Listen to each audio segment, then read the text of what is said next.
te quiero preguntar sobre un tema que salió cuando te conocí, que me llamó mucha atención, que es la figura de Gustavo Bueno. Tú escribiste un artículo en el que explicabas que si viajases a 1980, repetirías la escena de Blade Runner y dirías, he visto cosas que jamás creeríais. Entonces, y te referías a Gustavo Bueno y su evolución. Entonces, pero antes de eso, yo quiero preguntarte qué valoración haces de la obra de Gustavo Bueno y cómo te explicas su marginación, si está justificada o no. Bueno, es una pregunta muy compleja que me llevaría mucho tiempo contestar. No sé cómo abordar, es complicado hablar de esto. Vamos a ver, en primer lugar, curiosamente, esa marginación que fue efectiva con Bueno en vida, hoy yo diría que no existe, es decir, que las tesis de Bueno están más vivas ahora que cuando él estaba en activo. Sus seguidores al final han florecido en esta última etapa y no antes, ¿no? Y un poco han hecho apostolado de las ideas de Bueno, apostolado a veces con muy malas formas, por supuesto. No tiene muy cuadriculado, ¿no? Muy cuadriculado. Sí, muy rígido y muy agresivo, sobre todo muy agresivo con quienes no piensan como ellos, que enseguida se transforman en impostores o en ignorantes, etcétera, etcétera, ¿no? Pero bueno, el caso es que esa marginación, por decirlo así, ya se ha revertido. Y bueno, además, en la medida en que ha sido, no sé si decir patrimonializado, pero sí ha sido un poco adoptado por la derecha, ahora ocupa una posición de influencia que nunca tuvo en vida. Eso en cuanto a su figura pública. En cuanto a su obra y su pensamiento, yo siempre he tenido sensaciones muy encontradas. Es decir, creo que realmente era un pensador extremadamente original, extremadamente potente en sus planteamientos, muy ambicioso, pero al mismo tiempo yo creo que por vivir en un aislamiento intelectual muy agudo, nunca pudo confrontar sus ideas con otras personas. Tampoco ayudaba a su personalidad, porque era muy confrontacional, no era enseguida de romper cualquier vía posible de diálogo. Entonces, esta especie de aislamiento le llevó a desarrollar sus ideas de una forma muy barroca, que era toda este estilo escolástico con el que presentaba sus ideas, que empezaban siempre con aquellas aclaraciones preliminares que eran 60 páginas de los 52 sentidos en que se pueden jugar no sé qué términos, ¿no? Y ya cuando acababa todo ese efecto, toda esa parte preparatoria, taxonómica, clasificatoria, entonces ya entraba en la sustancia y proponía sus ideas propias. Todo eso le ha restado mucha posibilidad de integrarse, vamos a decirlo así, dentro de lo que son las corrientes internacionales de pensamiento. Y la atención que se le ha prestado ha sido sobre todo en España, pero o en países de habla española, pero no ha trascendido a otras corrientes o no ha trascendido a los grandes debates que muchas veces se producen en inglés, en el mundo académico, y ha quedado ahí un poco aislado. Yo creo que eso tiene mucho que ver con esas formas tan idiosincrásicas en que él tenía de presentar sus ideas. A mí sus ideas me interesaron mucho, sobre todo en la parte relativa a la teoría de la ciencia, todo lo que tenga que ver con teoría del cierre categorial, la distinción entre las metodologías alfa y beta operatorias. Ahí yo creo que hay mucho material que puede utilizarse de forma provechosa para entender mejor cómo funciona el conocimiento científico, cómo se genera, para delimitar el conocimiento científico de lo que no lo es, etcétera, etcétera. Pero ya digo que la manera en que presentó sus ideas y la manera en que las defendió le restó mucho atractivo e impidió que pudiera confrontarse con los otros grandes pensadores que ha habido en el mundo en los últimos 60, 70 años que han hablado de estos mismos temas. Entonces, al final, la figura de Bueno queda como una figura muy solitaria. Es una figura que tiene, por decirlo con una expresión económica, tiene unos costes de entrada muy altos. Es decir, si uno quiere entender la obra, yo que sé, de Jürgen Habermas, pues Habermas te puede parecer más o menos difícil, pero no es tan complicado meterse dentro de su pensamiento. Ahora, si quieres entender a Bueno en profundidad, necesitas hacer una inversión de tiempo enorme, porque tienes que familiarizarte con una terminología completamente nueva y original, con una manera de exposición y de argumentación que nadie más sigue en la filosofía contemporánea y eso inevitablemente te arrincona, ¿no? Entonces, a mí siempre me ha parecido que, bueno, en última instancia, a pesar de la potencia intelectual que tenía, ha quedado como uno más de los muchos genios excéntricos y energúmenos que ha dado la historia del pensamiento español.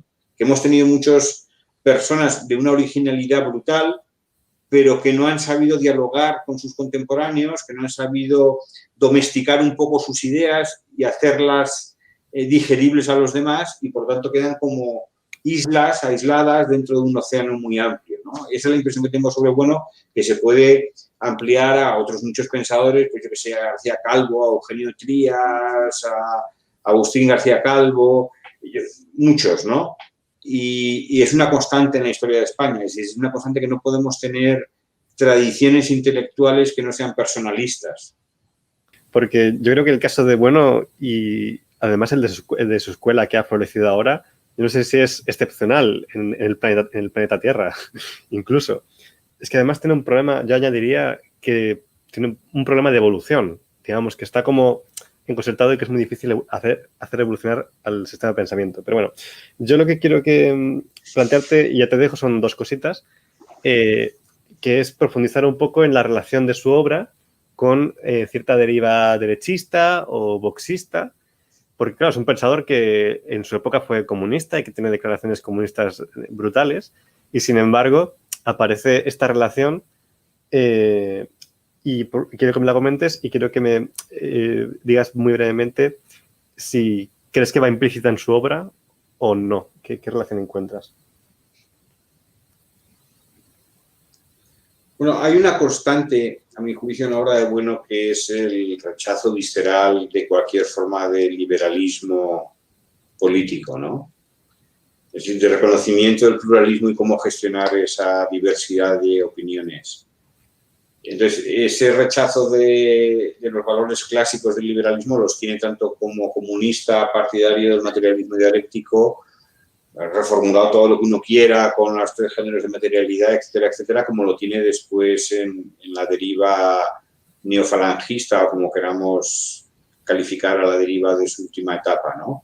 Eso es común. ¿Hasta qué punto esa impronta antiliberal del pensamiento de Bueno afecta a todo lo que dijo, a todo lo que escribió? Eso no estoy seguro. Yo sigo pensando que sobre teoría de la ciencia tuvo algunas intuiciones profundísimas y que son aprovechables y que se pueden desarrollar en direcciones muy interesantes, y eso creo que no está contaminado, por decirlo así, por esta beta tan antiliberal que se manifiesta en sus opiniones políticas, ¿no?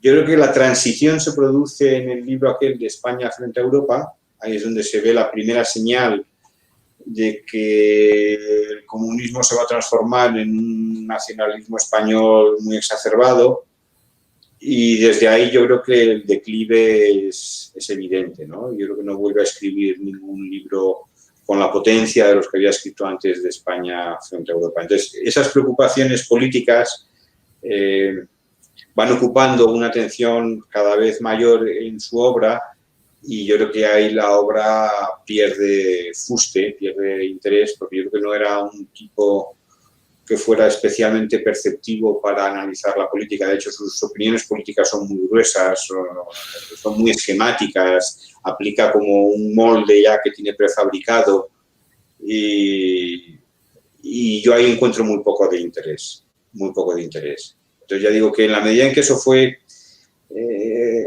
quitando protagonismo a otras partes de su obra, eso fue para empobrecer su trayectoria. Y es una pena que todo el proyecto aquel de los 15 o 20 volúmenes, no recuerdo cuántos iban a ser, sobre teoría del cierre categorial, quedaron truncados, y se dedicó a escribir unos libros que a mi juicio no tienen ningún interés, como aquello del pensamiento Alicia y los libros sobre la izquierda, la televisión, la derecha, libros, en fin, esos libros creo que a pesar de que tuvieran éxito, yo creo que eran ilegibles, que muy poca gente los ha leído porque eran muy pesados de leer por la forma expositiva que tenían, y no tenían desde luego las raíces filosóficas profundas que tuvo su teoría sobre la ciencia, su teoría sobre el conocimiento.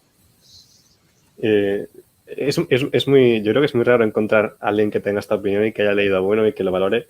Y ya para terminar, te quería preguntar sobre la influencia que ha ejercido Bueno en tu obra y en general y específicamente, por ejemplo, a la hora de tratar el tema de la izquierda en uno de tus últimos libros. No, yo creo que ahí no ha habido influencia ninguna. Cuando yo de joven sí lo estudié con mucho interés y comencé una tesis doctoral en filosofía de las ciencias sociales en las que me proponía aplicar ideas de Bueno, sobre todo a propósito de la teoría de juegos, y ahí sí tuve un momento en el que pensé que podía aprender mucho de él y de su obra, pero luego en cuestiones de política y de ciencia política esto ya no he aprendido nada de sus trabajos y no me han influido absolutamente nada, yo creo. ¿Has escrito el libro entonces, por ejemplo, a tratar la idea de la izquierda de espaldas a lo que él planteaba? Bueno, de espaldas, sí, con indiferencia, vamos, no he encontrado nada interesante en esos trabajos. O sea, ¿te produce desprecio, por ejemplo, hablar de izquierda indefinida? No, simplemente no me parece, o sea, me parece que hay, como siempre, vamos a ver, como siempre pasa con Bueno, a diferencia de otros pensadores que puedes decir que son unos frívolos o lo que sea, con Bueno siempre hay ideas que te obligan a pensar. Pero a mí sus categorías sobre la política no me han persuadido nunca, no me han convencido nunca que me ayuden a entender mejor la política real, sus categorías. Entonces, y creo además que, como pasa en otros ámbitos de la obra de Bueno, Bueno desarrolló todo esto sin leer la ciencia política que existe al respecto, que es una cosa también muy española. Es decir, yo tengo un sistema tan firme y tan bien desarrollado que no me hace falta saber lo que se dice al respecto. Entonces, sí, te cita algunos tratados de derecho político, algunos tratados de política polvorientos y rancios que no tienen nada que ver con lo que se hace en la investigación académica sobre política, ¿no? Entonces, creo que estaba completamente perdido con respecto a lo que sabemos sobre esos temas a través de una investigación colectiva de muchas gentes en muchas universidades del mundo que están pensando sobre eso, ¿no? Y por eso ya no le he prestado atención a toda esa parte.